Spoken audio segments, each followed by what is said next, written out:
Hello everyone, my name is Irish Castino Bapa and I will be discussing the DepEd Order for Inclusion. So SPED or Special Education refers to educational program that is designed to meet the unique learning needs of learners with disability.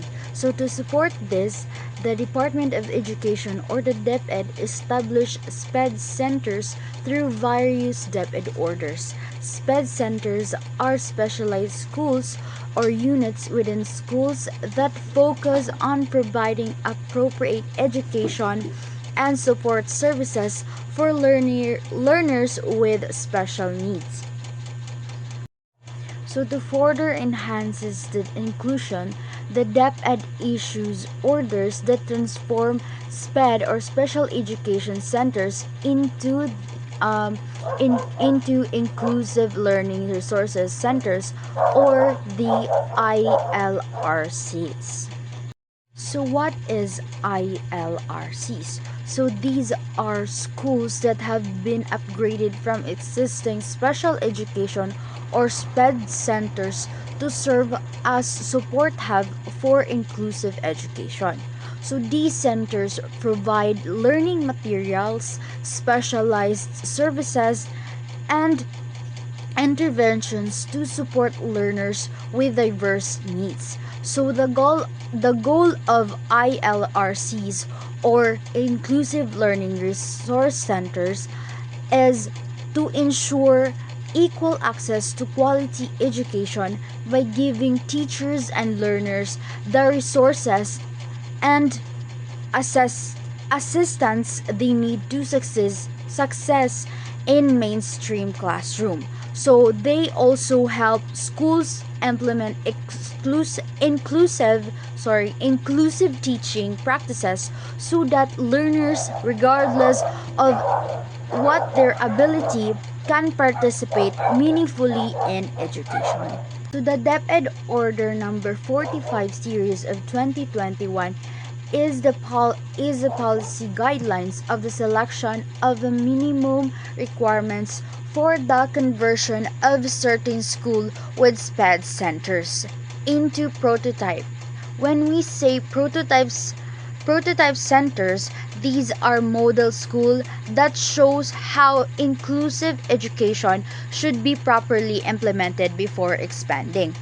So this so the prototype inclusion learning resources centers in order to provide technical prototype inclusive learning resources centers in order to strengthen inclusive education and provide technical assistant learning resources and support services to learners and teachers implementing inclusive programs. So this means that learners with disability shall be given opportunity to learn together with their peers and a friendly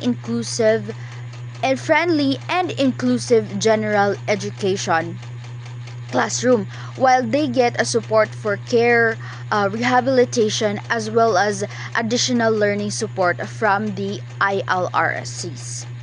So next is DepEd Order number 44 series of 2021. So these DepEd orders serve as a guide for school and educators on how to properly plan, manage, and deliver educational programs for learners with disabilities. So it explains what schools should do and how they should do it when providing services, interventions, and supports to ensure these learners are not left behind. So the policy covers all levels of basic education from early grades to senior high school, and also it aims to make sure that learners with disabilities have equal access to quality education. So it also emphasizes their active and meaningful participations in K-12 basic education program. So meaning they are not just enrolled in school, but also they are able to learn, engage, and succeed according to their abilities. So the Republic Act number 11650, also known as the Inclusive Education Act, is a law that protects the right of learners with disabilities to education. So it mandates that no learner with disability should be denied admission, participation, or learning opportunities because of their condition. So this means school must practice non-discrimination and provide equal access to equality education. So the law also requires the establishment of inclusive learning resources center or ILRCs in every city or municipality. So these centers serve as support hubs that provide assessment services, learning materials, and assistive device, and also other interventions needed by learners with disabilities.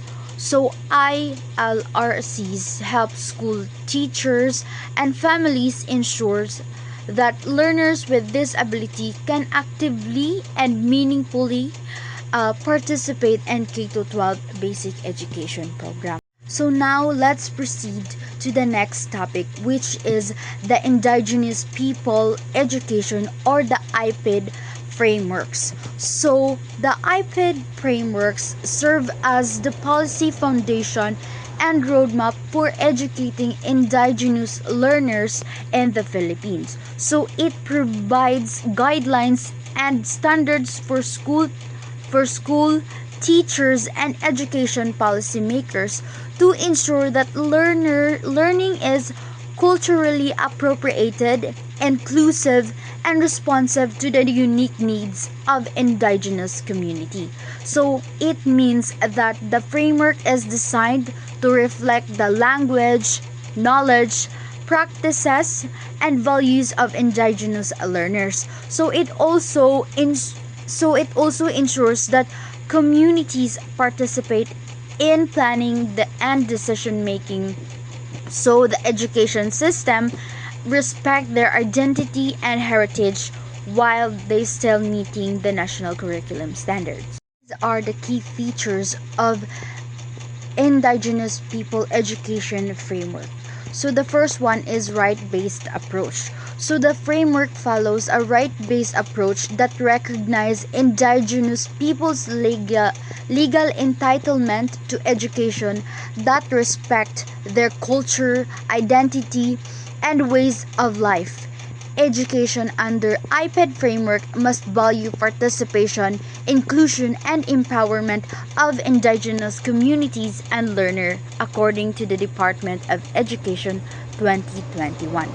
The next feature is the culturally responsive curriculum. So education should be responsive to the social and cultural context of indigenous learners. So this includes contextualization, indigenization, and localization of experiences, language, and cultural practices of indigenous communities. Third feature is the context-specific implementation. So the framework undershapes the IPEd program, DepEd actual implementation of these policies, which aims to make education responsive to indigenous learners' contexts, respect their identities, and promote their indigenous knowledge and cultural heritage. Next is community involvement. Indigenous elders, leaders, and community members are engaged in curriculum development, planning, and learning activities. So these foster mutual dialogue and ensures that education reflects community aspiration and cultural perspective. And lastly is the alignment with national curriculum. The IPEd framework supports the K-12 basic education curriculum by enabling schools to adapt learning content and pedagogies in ways that inclusive, culture sensitive, and flexible, allowing for localization and indigenization within the national standards. So these are the principles of Indigenous people education. The first one is respect for the rights, identity of indigenous people, promotion of cultural sensitivity and cultural relevance in education, emphasis on community participation and partnership, commitment to inclusion and equity for indigenous learners, and support for contextualization and localization of the curriculum, recognition of indigenous knowledge system and practices, and of course provision of right-based and culturally responsive education. And these are the objectives of the IPEd, or the Indigenous People Education. The first one is to provide culturally appropriate basic education for indigenous learners, to improve access and to participation